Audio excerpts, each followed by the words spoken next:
Magandang gabi po sa inyong lahat. Ngayon po ay Huwebes, January 22, 2026. Ready na ang mga tickets para sa 9 p.m. draw ng Lotto. Kung bago ka pa lang sa aking channel, pwede kang mag-like, share, at subscribe para updated kayo sa mga PCSO lottery results araw-araw. At paki-comment na rin po kung saang lugar kayo nanonood para malaman po natin kung hanggang saang lugar nakakarating ang ating video. Okay, simulan na po natin. Para sa Super Lotto 649, ito po ang mga winning numbers. 10, 26, 24, 36, 1, and 48 in any order for the jackpot prize of 15,840,000 pesos.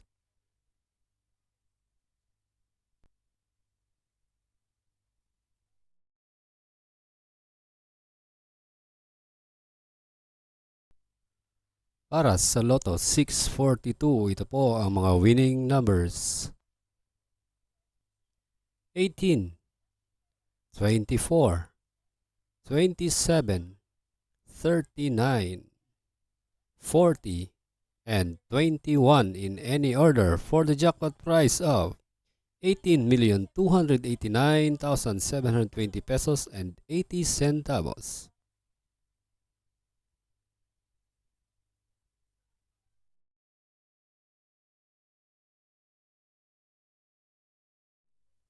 Para sa 6D Lotto ngayong 9 p.m. draw, ito po ang mga numerong lumabas. 2, 4, 3, 2, 2, and 2 in exact order.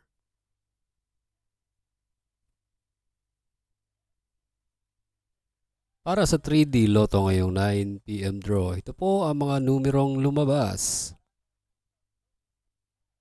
5, 3, and 7 in exact order.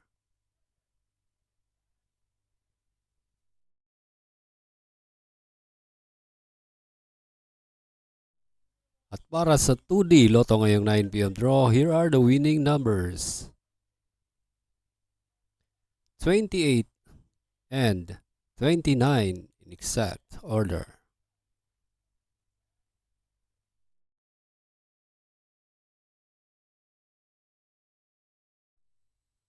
Congratulations po sa lahat ng nanalo at kita-kits po tayo bukas para sa 2 p.m., 5 p.m. at 9 p.m. Maraming salamat po sa panunood. God bless us all.